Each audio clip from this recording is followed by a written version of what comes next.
ഒരു 50-60 വയസ്സായാലും മുടി നല്ല കറുത്ത് തന്നെ ഇരിക്കണമെന്ന് ആഗ്രഹിക്കാത്തവർ വളരെയധികം ചുരുക്കം തന്നെയാണ്. അങ്ങനെയുള്ളവർക്ക് രണ്ട് ഇൻഗ്രീഡിയൻസ് വെച്ചിട്ട് നമുക്ക് നല്ലൊരു ഹെയർ ഡൈ പാക്ക് തയ്യാറാക്കിയെടുക്കാം. ഇതിൽ നീലയമരിയോ ഹെന്നയോ അങ്ങനെയുള്ള യാതൊന്നും തന്നെ നമ്മൾ ചേർക്കുന്നില്ല. വളരെ എളുപ്പത്തിൽ നാച്ചുറലായിട്ട് തന്നെ നമുക്ക് തയ്യാറാക്കിയെടുക്കാവുന്നതാണ്. അപ്പോൾ എങ്ങനെയാണ് ആ ഹെയർ ഡൈ തയ്യാറാക്കുന്നതെന്ന് നമുക്കൊന്ന് നോക്കാം. ആദ്യമേ ഒരു കിച്ചൺ ടിപ്സ് കാണാം. നമ്മളെല്ലാവരും ഫിഷ് പോലുള്ളവയൊക്കെ നോൺ വെജ് എല്ലാം ഫ്രീസറിലൊക്കെ എപ്പോഴും സൂക്ഷിക്കുന്നവരാണ്.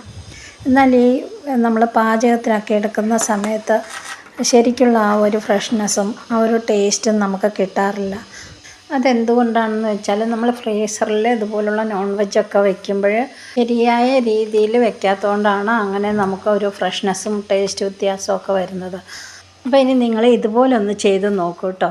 ആ ഒരു വ്യത്യാസം നന്നായിട്ട് നിങ്ങൾക്ക് അറിയാനായിട്ട് പറ്റും. നമ്മൾ മീനെല്ലാം വൃത്തിയാക്കിയതിന് ശേഷം ഏത് പാത്രത്തിലാണോ ഫ്രീസറിൽ വയ്ക്കുന്നത് ആ പാത്രത്തിലേക്ക് മീൻ ഓരോന്നായിട്ട് ഇട്ട് കൊടുക്കുക. ഒരു പാത്രത്തിൽ തന്നെ എല്ലാ മീനും കൂടെ വെച്ച് കൊടുക്കാതെ കുറേശ്ശെയായിട്ട് 1-2 പാത്രങ്ങളിലായിട്ട് വെച്ച് കൊടുക്കാനും ശ്രദ്ധിക്കുക. അതിനുശേഷം മീൻ മുങ്ങിക്കിടക്കത്തക്ക വിധത്തിൽ വെള്ളം നിറച്ചും ഒഴിച്ചു വയ്ക്കുക. ഇങ്ങനെ ഒഴിച്ച് വെച്ച് കഴിഞ്ഞാൽ മീൻ എത്ര ദിവസം വേണമെങ്കിലും നല്ല ഫ്രഷോട് കൂടി ഫ്രീസറിൽ സൂക്ഷിക്കാവുന്നതാണ്. നമ്മൾ ആവശ്യത്തിന് എടുക്കുമ്പോഴാണെങ്കിലും നല്ല ഫ്രഷായിട്ട് നല്ല ടേസ്റ്റോട് കൂടിയും നമുക്ക് കിട്ടുന്നതാണ് കേട്ടോ. നമുക്ക് ഒരുമിച്ച് വെക്കുമ്പോൾ ഓരോ പ്രാവശ്യം എടുക്കുമ്പോഴും എല്ലാം കൂടെ ഒന്നിച്ച് അതിൻ്റെ തണുപ്പ് മാറ്റിയതിന് ശേഷമാണ് എടുക്കാൻ പറ്റുന്നത്. മറിച്ച് 2-3 പാത്രത്തിലെടുക്കുമ്പോൾ ഓരോ പ്രാവശ്യം ആവശ്യമുള്ളത് മാത്രം നമുക്ക് എടുത്താൽ മതിയാകും. മിക്കവർക്കും ഈ ഒരു കാര്യം അറിയാമെങ്കിലും അറിയാത്തവർക്കായിട്ടാണ് ഞാൻ പറഞ്ഞത്. അതുപോലെ തന്നെ ഫ്രീസറിൽ നോൺ വെജ് വയ്ക്കുമ്പോൾ നന്നായിട്ട് തന്നെ അടച്ച് വയ്ക്കാനും ശ്രദ്ധിക്കുക. ഇനി തമ്പനയിൽ കണ്ടതുപോലെ തന്നെ നല്ലൊരു ഹെയർ ഡൈ തയ്യാറാക്കിയെടുക്കാം. ഒരു 3-4 തണ്ട് പപ്പായയുടെ ഇലയാണ് ഞാൻ എടുത്തിരിക്കുന്നത്. ഇത് ഞാനിപ്പോൾ കുറച്ചേ എടുത്തിട്ടുള്ളൂ. നിങ്ങൾക്ക് എത്രത്തോളം വേണമോ അത്രയും എടുക്കാവുന്നതാണ്. ഈ പപ്പായയുടെ ഇല കൊണ്ട് നമുക്ക് ഒരുപാട് കാര്യങ്ങൾ ചെയ്യാനായിട്ട് സാധിക്കും. അതിലൊന്നാണ് ഈ നമ്മുടെ നരച്ച മുടിയെ കറുപ്പിക്കാൻ പറ്റുന്ന ഹെയർ ഡൈ തയ്യാറാക്കുക എന്നുള്ളത്. ഇനി ഒരു പിടി കറിവേപ്പിലയും കൂടെ നമുക്ക് എടുക്കാവുന്നതാണ്. ഇനി ഇതൊരു ചൂട് കട്ടിയുള്ള ഒരു പാത്രത്തിലേക്ക്, ഇരുമ്പിൻ്റെ പാത്രത്തിലേക്ക് നമുക്കിതൊന്ന് അരിഞ്ഞിട്ട് കൊടുക്കാം. അരിയണമെന്ന് നിർബന്ധമൊന്നുമില്ല, കൈകൊണ്ട് മുറിച്ചിട്ട് കൊടുത്താലും മതി.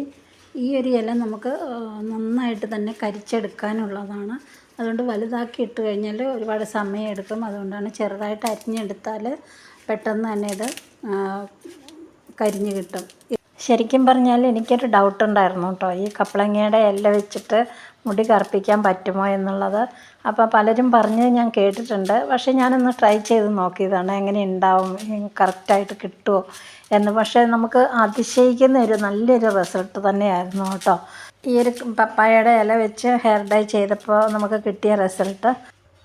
ഈ പപ്പായയുടെ ഇല മാത്രം വെച്ചിട്ട് നമുക്ക് ഹെയർ ഡൈ ഇൻസ്റ്റൻ്റായിട്ട് തന്നെ തയ്യാറാക്കി എടുക്കാവുന്നതാണ്. ഇതിൻ്റെ കൂടെ ഒരു പിടി കറിവേപ്പില കൂടെ നമുക്ക് അരിഞ്ഞ് ചേർക്കാം.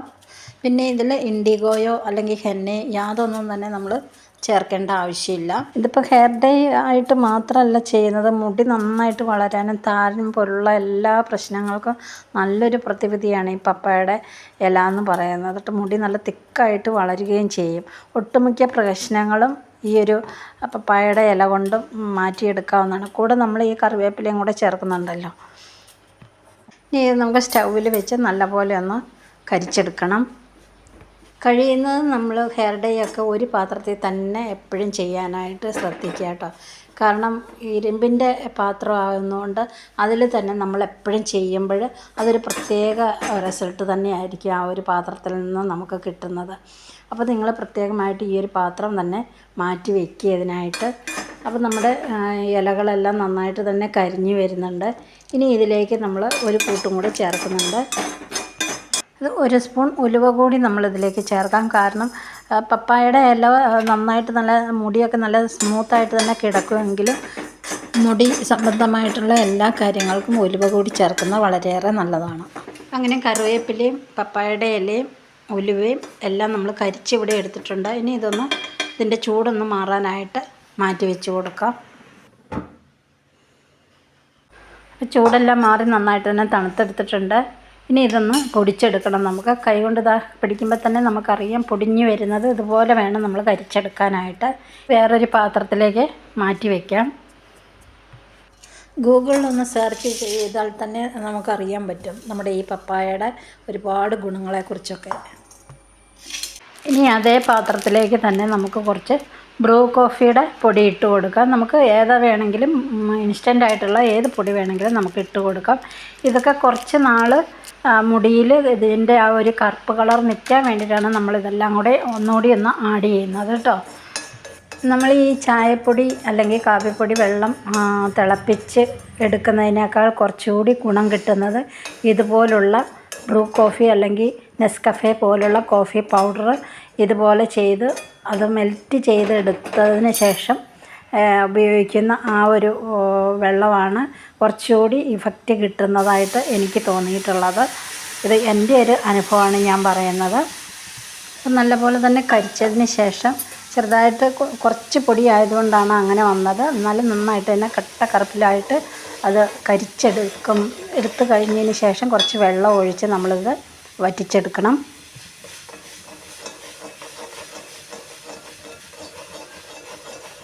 ഇതിപ്പോൾ നമ്മൾ ഇലകളെല്ലാം കുറച്ചല്ലേ ഉള്ളൂ. അത് നമ്മൾ കരിച്ചെടുത്ത് കഴിഞ്ഞ് പൊടിച്ച് വരുമ്പോൾ കുറച്ചേ ഉണ്ടാവുള്ളൂ. അപ്പോൾ അതിനനുസരിച്ചാണ് ഞാൻ ഒരു പാക്കറ്റ് ബ്രൂ കോഫിയുടെ പൊടി ഇട്ട് കൊടുത്തത്. നിങ്ങൾക്ക് മുടിക്ക് അനുസരിച്ച് 1, 2 അല്ലെങ്കിൽ 3 കോഫി പൗഡർ ഇതുപോലെ ചെയ്തെടുക്കാവുന്നതാണ് കേട്ടോ. എന്നിട്ട് ഇങ്ങനെ വറ്റിച്ചെടുക്കാം നന്നായിട്ട്.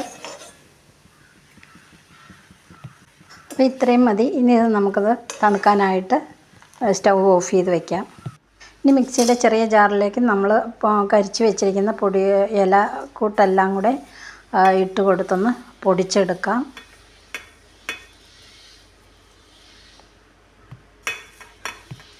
അപ്പോൾ നമ്മുടെ നന്നായിട്ട് തന്നെ പൊടിച്ചെടുത്തിട്ടുണ്ട്, ഒട്ടും തരിയൊന്നും ഇല്ലാതെ തന്നെ. ഇനി നമ്മൾ ചെയ്യേണ്ടത് ഇതൊരു പേപ്പറിൻ്റെ മുകളിലേക്ക് നമുക്ക് ഇട്ട് കൊടുക്കാം. കാരണം ഇത് നമുക്ക് ഇത്രയും വേണ്ട, കുറച്ച് മതിയാകും. എനിക്ക് കുറച്ച് മതി. നമ്മളിപ്പോൾ ഏതൊരു സാധനം മിക്സിയിലിട്ട് പൊടിക്കുന്ന സമയത്തും മിക്സി ചെറുതായിട്ട് ചൂടായി വരുന്നുണ്ടല്ലോ.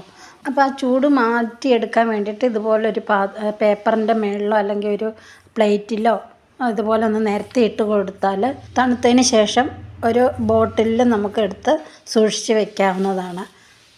ഇനി ഇതിൽ നിന്ന് ഒരല്പം ഒരു പാത്രത്തിലേക്ക് നമുക്ക് ഇട്ട് കൊടുക്കാം. നമ്മുടെ മുടിക്ക് എത്രയാണ് വേണ്ടത് അത്രയും മാത്രം നമ്മൾ എടുത്താൽ മതി. ഇപ്പം മീശയ്ക്ക് അല്ലെ താടിയിലാണ് തേക്കുന്നതെങ്കിൽ അതിനനുസരിച്ച് നമ്മൾ എടുത്താൽ മാത്രം മതി കേട്ടോ. ഇനി ഈ ഒരു കൂട്ടിലേക്ക് നമ്മൾ ചേർത്ത് കൊടുക്കുന്നത്, ഞാനിവിടെ ചേർത്ത് കൊടുക്കുന്നത് ആവണക്കെണ്ണയാണ്. നിങ്ങൾക്ക് കടുകെണ്ണ ഉണ്ടെങ്കിൽ കടുകെണ്ണ ചേർത്ത് കൊടുക്കാം, അല്ലെങ്കിൽ ആവണക്കെണ്ണയോ ഒലിവെണ്ണയോ ഏത് വേണമെങ്കിലും നമുക്ക് ചേർത്ത് കൊടുക്കാം കേട്ടോ. ഇനി ഇതൊന്ന് കൈകൊണ്ടൊന്ന് മിക്സ് ചെയ്താൽ മാത്രം മതി. മിക്സ് ചെയ്തതിന് ശേഷം നമുക്ക് നോക്കാം. നല്ല കളർ തന്നെ കിട്ടിയിട്ടുണ്ട് കേട്ടോ. നല്ല കറുപ്പാണ് ഇതിന്. അപ്പോൾ നമ്മൾ വിചാരിച്ചതിനേക്കാൾ കൂടുതൽ നല്ലൊരു കറുപ്പ് കിട്ടിയിട്ടുണ്ട്. ഇനി നമുക്ക് ഇതേപോലെ നമ്മുടെ മുടിയിലോ അല്ലെങ്കിൽ താടിയിലോ മീശയിലോ ഒക്കെ തേച്ച് കൊടുക്കാവുന്നതാണ്. യാതൊരുവിധ കുഴപ്പങ്ങളുമില്ല. പ്രത്യേകിച്ച് നാച്ചുറലായിട്ടുള്ള നമ്മുടെ വീട്ടിൽ തന്നെയുള്ള സാധനങ്ങളാണ് ഇതിന് ഉപയോഗിച്ചിട്ടുള്ളത്. ഇത് 1 മണിക്കൂർ അല്ലെങ്കിൽ 2 മണിക്കൂർ വരെ തലയിൽ വെച്ചാലും യാതൊരുവിധ കുഴപ്പമില്ല. കാരണം ഇതിൽ വേറെ ഒരു കെമിക്കൽസോ അങ്ങനെയുള്ള വേറൊരു ഇൻഗ്രീഡിയൻസും നമ്മൾ ചേർത്തിട്ടില്ല. അതുകൊണ്ട് തന്നെ ഓർഗാനിക് ആയതുകൊണ്ട് കുറച്ച് നേരം പിടിക്കും നരച്ച മുടിയിൽ കറുപ്പ് പിടിക്കാനായിട്ട്. കെമിക്കൽസ് അടങ്ങിയതാണെങ്കിൽ 10 അല്ലെങ്കിൽ 15 മിനിറ്റ് കൊണ്ട് തന്നെ മുടി നന്നായിട്ട് കറുക്കും. പക്ഷേ നമ്മളത് ഓർഗാനിക് ആയതുകൊണ്ടാണ് നമുക്ക് ഇത്രയും സമയം എടുക്കേണ്ടി വരുന്നത്. ഇത് ഞാൻ എൻ്റെ മുടിയിൽ ഹെയർ ഡൈ തേക്കുന്നതിന് മുമ്പുള്ള ഭാഗമാണ് നിങ്ങളീ കാണുന്നത്. ഇനി ഞാൻ മുടിയിൽ തേച്ചതിന് ശേഷം നിങ്ങളെ കാണിക്കാം. ഇത് കഴുകിയിട്ട് ഒന്നുകൂടി നിങ്ങളെ ഞാൻ കാണിക്കാം എൻ്റെ മുടിയിൽ ഈ ഒരു ഹെയർ ഡൈ പിടിച്ചിട്ടുണ്ടോ ഇല്ലയോ എന്നുള്ളത് കേട്ടോ. ഇത് ഞാൻ മുടി വാഷ് ചെയ്തതിന് ശേഷമുള്ള മുടിയാണ്. നന്നായിട്ട് തന്നെ കറുപ്പ് എല്ലാ മുടികളിലും പിടിച്ചിട്ടുണ്ട്. നിങ്ങൾക്ക് കാണാവുന്നതാണ്. ഞാൻ തന്നെയാണ് വീഡിയോ എടുത്തതും. ഫോൺ കയ്യിലുള്ളത് കൊണ്ട് കറക്റ്റായിട്ട് എനിക്ക് തേക്കാൻ പറ്റിയില്ല. പക്ഷേ തേച്ചെടുത്തെല്ലാം നല്ല കളർ തന്നെ കിട്ടിയിട്ടുണ്ട്. പിന്നെ പലർക്കും നാച്ചുറലായാൽ പോലും ഹെയർ ഡൈ ചെയ്യുമ്പോൾ അലർജി പ്രശ്നങ്ങളൊക്കെ ഉള്ളവരുണ്ടെങ്കിൽ ആദ്യമായിട്ട് പാച്ചിലൊന്ന് ടെസ്റ്റ് ചെയ്തതിന് ശേഷം മാത്രം അപ്ലൈ ചെയ്യുക കേട്ടോ.